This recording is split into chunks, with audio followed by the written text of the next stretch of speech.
I've been autistic for 10 years. That's a weird sentence to say. You can't just catch autism. Or at least I don't think you can. Achoo! Oh, damn it. I just call autism.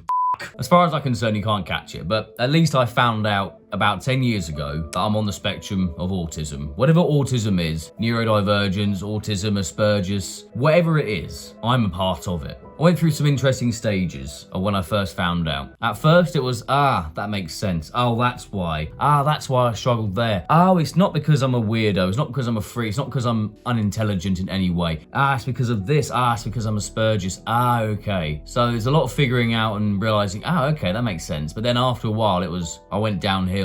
I considered myself depressed at the age of 20 and I went downhill. The negative thoughts took over. I'm a freak. I can't ever get a girlfriend. I can't ever have sex. I can't ever get a good job. I can't ever be successful in life. And then, I just fell down. Quite bad, I'd say, when I was 20. Then, things got better. I was kind of learning more about myself. I kind of fell into this weird character. I became a very weird character, a very lovable, I think, character, but still lacking in confidence in a lot of areas. And then when I moved to Italy, I thought that would just solve everything because, I live in Italy and I'm a cool guy and then I can, get some women because, I'm different, and I became depressed again. So it was just kind of like a weird journey at the early stages of my 20s, finding out I was autistic. And then started improving my life, started dating, started having sex, started traveling more, improving jobs, improving money, getting more money, getting into a couple of relationships, which I thought was like not possible. I thought, oh my gosh, no one's ever gonna fancy me.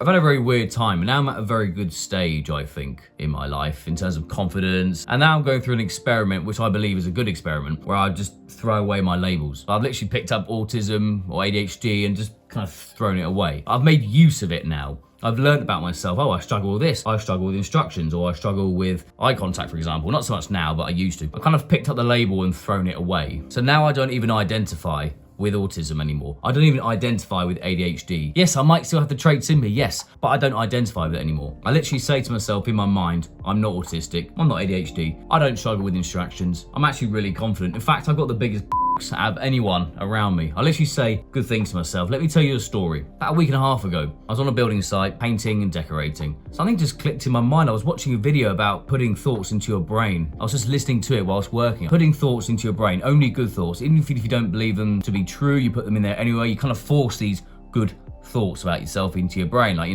I'm the most capable person around here to become rich. I'm the most capable person to go and pick up a beautiful woman, like approach her, whatever. And then this weird sensation it's almost like I took a very clean pill, like a drug, like some ecstasy. And I just kind of felt like, wow, I feel really good, but like in a clean way. In a good way, I just felt really positive, like really positive. For like 10 seconds, I literally thought I was high, just like dancing around, and not dancing, but I was in such a good mood. All because I kept forcing good thoughts into my brain. And yes, I can't do that every time. I've been trying to force good thoughts into my brain and kind of become that high again, but it hasn't happened. But all because I forced myself to think good thoughts. I kind of threw away my autistic label and thought, I'm not autistic. Because in a lot of ways, having this label was good for me. I learnt more about myself and it understood a lot about my childhood, my teenhood, and now. But now I've actually thrown that label away. I don't walk around thinking, I'm autistic, because now I think it's holding me back, or it has been holding me back. Like a ball and a chain, labeled autism, ADHD, neurodiverse, just walking around. I don't tell people I'm autistic anymore. Obviously, for the sake of this YouTube channel, yes, I might say, yes, I'm autistic or whatever, but in life, in general, I don't say that I'm autistic anymore. I feel like that's done. Like that part of my life is done. My autistic 20s, I'm now 30. I don't label with it anymore because I feel like it's been holding me back, and I feel like it puts me in a category and kind of start using it as an excuse. Like an excuse. I can't be with that beautiful woman over there. I can't go and approach her because I'm autistic. I can't get that job. I can't work in this job. I can't be a YouTuber because I'm autistic. I can't do this because I'm autistic. I can't do that because I'm ADHD. I need to do this and this and this. And all of a sudden I realize that all I do is put myself into a box of autism or neurodiverse. I won't get along with these people because I'm neurodiverse. I'm autistic. So I thought,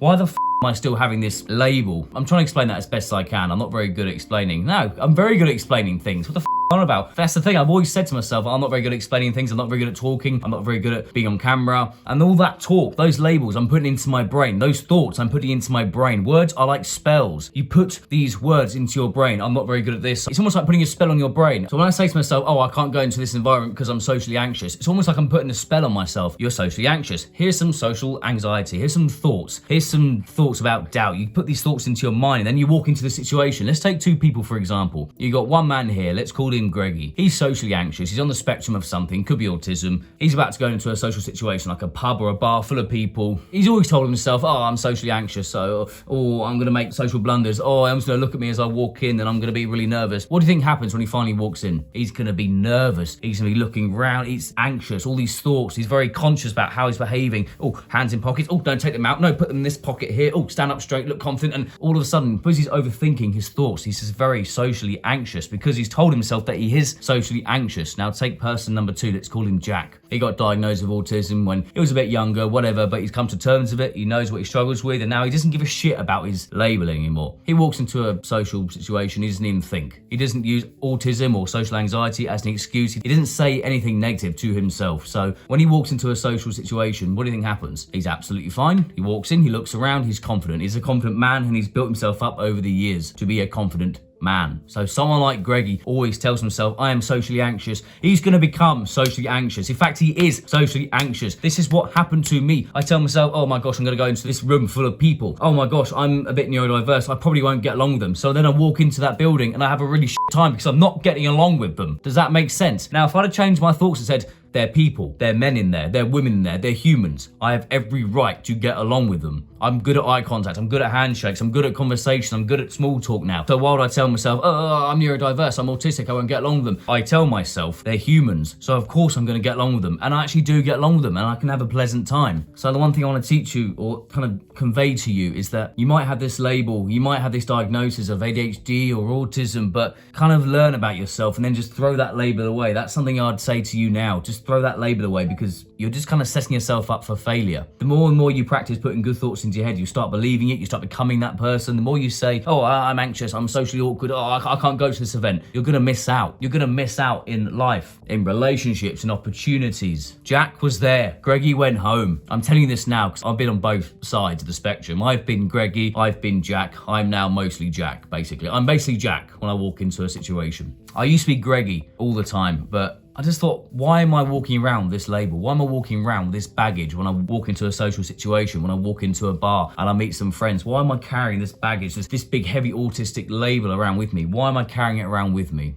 Now when I walk into a bar, I don't need to think, oh, what do I do? Stand up straight, let's look around, let's look confident. I don't need to do that anymore. It's just natural, it just flows. Every time I literally walk into a building full of people, like a pub or a bar, for example, I would literally just scan the room, just look around at everyone, then continue to walk in to see if I know people. There's no fear in my mind whatsoever. I used to, walk into a pub, there'd be a big group of lads in one corner, and I look at them and not look away. They might say something to me, they might fight me. It's gone. That social anxiety is gone. You see what I'm trying to convey to you? So I guess with 10 years of being autistic, it's just my advice I'll give to you now as a 30-year-old to however old you are, 20, 18, 16, 25, whatever, 45, who gives a shit. It applies to all ages. Just throw away that label that's just been holding you back all this time. That's the one bit of advice I'll give to you now. Thanks for watching.